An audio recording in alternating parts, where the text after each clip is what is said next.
I think the poverty trap is a significant thing, which is why it's really useful, because we've got another guest on now who is Nick Buckley. Nick is a former Manchester mayoral candidate, did really well, actually. I think he was disappointed not to come second in the Manchester mayoral election, but he still did pretty well. He was going to talk about Gibraltar and the Falklands, but why not bring him on to talk a little bit about that message that was just sent in, that parents are being dragged into poverty and kept there by a system that's against them? They are. This started after the Second World War. A lot of it could be put at the feet of feminism, who said, we want to go out. I mean, working class women always worked. They had to work. They needed the money. Yep. But middle class women didn't have to work, and they wanted to work. They were forced to work. They thought it was going to liberate them. And rolled on 50, 60, 70 years. Almost every woman I know who works, who's got children and works full time, is on antidepressants, is anxious, is depressed, because they can't do everything. And what the dream we've sold women is having a career is the most important thing in your life. But the truth be told, being a mum and being a fantastic mum is the best job in the world. And it's the job that will fulfill you throughout your whole life. Careers are nothing, jobs are nothing. We've sold people a lie. I've got to be honest with you, I just sit there and I think we've exchanged true happiness for consumerism. You know, you can pick up your phone and order a comb for 50p and it'll be delivered the next day. But actually, the cost of that is mass immigration to staff the warehouses. The cost is of pushing down prices. The cost is of giving away our economics to Silicon Valley.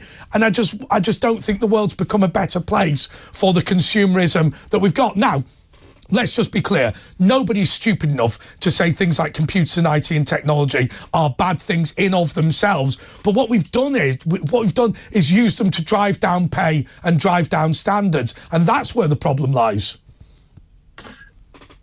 It is, but let's go back to one of your first points, mass immigration. So every time we have new technology, everyone's worried that it's going to take everyone's jobs away. And that's how we got, the Industrial Revolution. The Luddites. Yeah, exactly. People throwing clogs in machine work to break the mechanisms because they thought they would take their jobs. It gets rid of poor jobs and it always then creates better jobs. The reason why it's not created better jobs in the UK is because we keep importing millions of low-skilled, cheap labour. Why are our political leaders so obsessed towards moving us to a third world economy? And what I mean by third world economy is low-skilled, low-paid. OK, we have, if you like, an investor class, people who own assets. But then you've just got a large cannon fodder class, and it just feels like the third world. But our politicians seem to think that's marvellous. It's the easy option, isn't it? Everything we do in this country now revolves around a 4-year political cycle. No politician wants to invest their time, energy and resources into improving the country 10 years from now, 2 decades from now, because they will not be given the credit. They probably won't even be politicians then. I've worked with politicians. Every politician has said to me, Nick, I want something to change in 18 months. What can you do in 18 months? And the answer is, I can do nothing, but I can make it look like I'm doing something. Yeah. And they always go, do that then. Just make it look like you're doing something. So we don't fix our problems. We don't plan for the future. Well, actually, I would argue we make it worse, because what that short-termism is coupled with, for the same reasons that you've explained, and I think people will logically see this, the long-term destruction of the public finances is something that they're very keen on, because what they know is, because things that come into fruition in 10, 20, 30, 40 years, they won't be blamed for. If what they do is come up with a short-term eye-catching policy now, but screw the public finances for people in 50 years' time, it's all good to go. Yeah, I've just thought about this in my new book, which comes out in a couple of weeks, and I call this a Ponzi scheme. We've got politicians who are reaping so-called benefits now for the economy, knowing we're going to be bankrupt in a couple of years' time. And all they're doing is hoping we don't go bankrupt on their watch. They're hoping we can just push it another 5 years, then we can go bankrupt. And you know what? I won't be Prime Minister. I won't be Chancellor. I would have retired. I'll be a multimillionaire. It won't affect me. They keep kicking the can down the road. And this is just a Ponzi scheme. And all Ponzi schemes eventually collapse upon themselves. Yeah, you're absolutely right. And I've got to be honest with you, this crazy situation where the way money's principally created. So what we do is at the Bank of England, we create a bond, and then we loan it to a bank and then rent it back to pay for government spending. And you think this is madness. But of course, the big problem with something like quantitative easing is people think that finance is really difficult to understand, and a lot of it is. But look, if £10 is worth €10 and you create an additional pound, there are now £11 worth €10. Which is whatever it is, 90 cents, rather than it being €1. Very simple. And if you say, well, I'll tell you what we're going to do. We've got £10 and they're worth €10, but we're going to create another £10. So now the totality of the market is £20. And that means that's still worth €10. So they're worth €0.50 each for £1. That's all quantitative easing is. And then the government spends the money. It's just a big tax rise. One of the problems is nobody wants to do hard work anymore in this country. I'm talking about the people and I'm talking about the politicians. Yeah. It takes hard work to create wealth. It takes hard work to build a business. It takes hard work to build an economy that treats people fairly and pays people a decent wage for a decent day's work. Quantitative easing, borrowing money, putting ourselves in debt is easy. It's a short-term answer for a long-term complicated problem. And nobody has the backbone and no one has the vision. And no one has the love of this country anymore. That's a big part of it. These politicians, they don't love the country like they used to 50 years ago, because those politicians fought in wars and had friends die for this country. The worst they've done is it's gone to university and got a crap education. That's the worst thing that's ever happened to them. And there's no patriots. There's no one who wants to put this country first. Hence why we're now giving away parts of the British territory. Well, can I tell you the theory that I advanced yesterday? It's what I call the Djibouti theory. And we're just going to... Why don't we get that map up just to make life significantly easier of where Diego Garcia is? Because there are a number of things. What I said yesterday, and I'll make it very simple, because it took me about 10 minutes to explain. Fundamentally, China wants to invade Taiwan. Right? And the only way it can invade Taiwan is if it gets access to oil. And the only way it can get access to oil is for that oil to be floated, to be taken through the Red Sea and out past the country of Djibouti, right? Or, of course, the other way, through the Suez Canal. But then sat on both sides of that is the Straits of Gibraltar, which, of course, is irrelevant to the Chinese shippers. They want to go out here. Now, what you can see from this map, it's very clear that if you want to get your oil from the Middle East to China, you have to go through the Indian Ocean. And what sits in the middle of it? The Diego Garcia military base, where high-tech planes and high-tech submarines and boats are all based, because it's a natural harbour. So what's happening here is this. If China invades Taiwan, Britain, America and their allies, including Australia, who've bought nuclear submarines for just this purpose, wouldn't go to Taiwan. They'd sink the Chinese oil tankers. Now, Mauritius is a vassal state, right? It's now ruled by China. It is... Diego Garcia is as close to Mauritius as London is to St. Petersburg.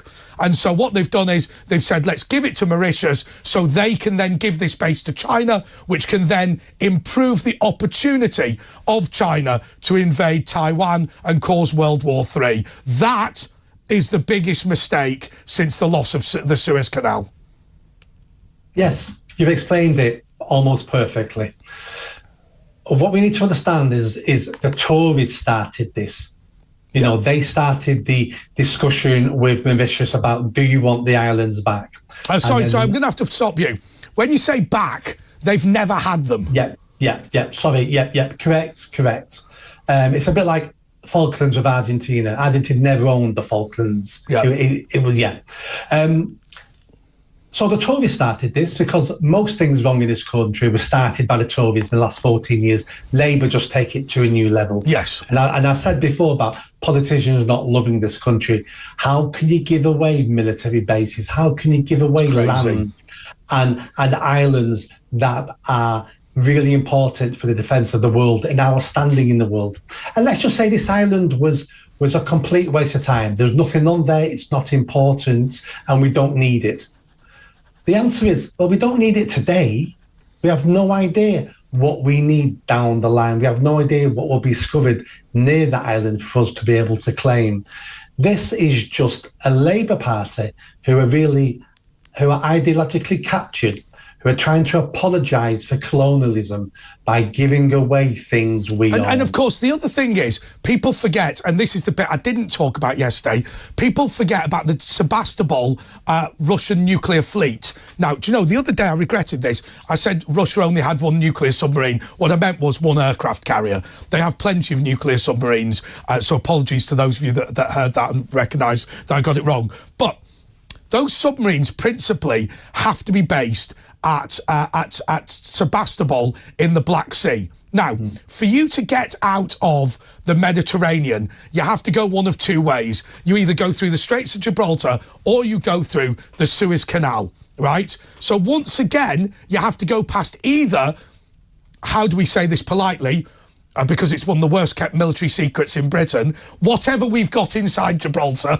right, let's just put it that way. You have to either go past that, whatever that is, question mark, or you have to go past Diego Garcia and what we've got waiting at the Gulf of Aden. That makes, in practice, it virtually impossible for Russia to deploy nuclear submarines without Britain, America and the Allies knowing exactly where they are. The other side, Vladivostok, is just open, so it's very easy to find. Whereas, of course, with Britain, you've got Faz Lane, where you could go out round the south of Ireland or the north of Ireland or through all the islands, are they the Hebrides? I forget what they are, but the Isle of Skye, all that sort of area.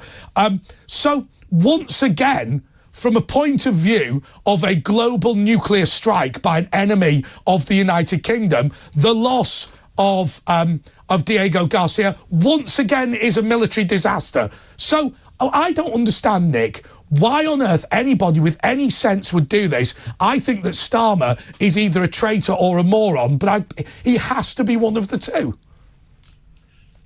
Or a combination of both. I have no idea why he's done this. Part of it will be he's ashamed of the British Empire. He's ashamed of colonialism, and he's trying to make amends on behalf of the country. Now, that's foolish. Yeah. Another part could be he wants a global government. He wants a global socialist utopia. And the way you do that is you start dismantling powers. The only power he can dismantle is the UK. Yes. He looks at China, which is a semi-socialist state, and he probably admires them. He probably admires what their leader can do. Their ability to control the masses. Because I remember once watching Ken Livingstone talk about the nanny state. And you and me don't see it this way, but Ken Livingstone said, I love the nanny state. And his view was, wouldn't it be brilliant if a group of people, benevolent public servants, were to sit at the top of Britain and tell everybody what to do for their own good? Now, we think of that as silly, but people like Starmer and Ken Livingstone and the rest of them think it's marvellous. And that's because they think they're better than everybody else. Yes. They think if they rule the world, we would live in paradise. Yes. And what they don't realise is Hitler, Stalin, Mao all thought the same as well. Yes. Because power corrupts and absolute power corrupts absolutely. Yes. And let's give them the benefit of doubt. Let's say they would be amazing leaders if they had all the power. Let's say they would improve our lives. Let's say that's all true. Who comes after them? Yeah. Who comes down the line next? The other problem you've got is when you lose independent media, independent oversight, independent courts and all that sort of thing, which is what the left tend to move towards, you end up in the position with Vladimir Putin. So if you look at Vladimir Putin, people said, oh, Russia's got the second best army in the world. I think we've now discovered it's got the second best army in Ukraine, right? The first being the Ukrainians. So, but the issue is this. With a lack of oversight that Vladimir Putin has brought into his system, and the Soviet Union had before, but there was a brief period under Gorbachev where there was the sort of scrutiny that perhaps embryonically would have been helpful. The Russian army's poor performance is down to the fact that nobody is able to criticise when things go wrong.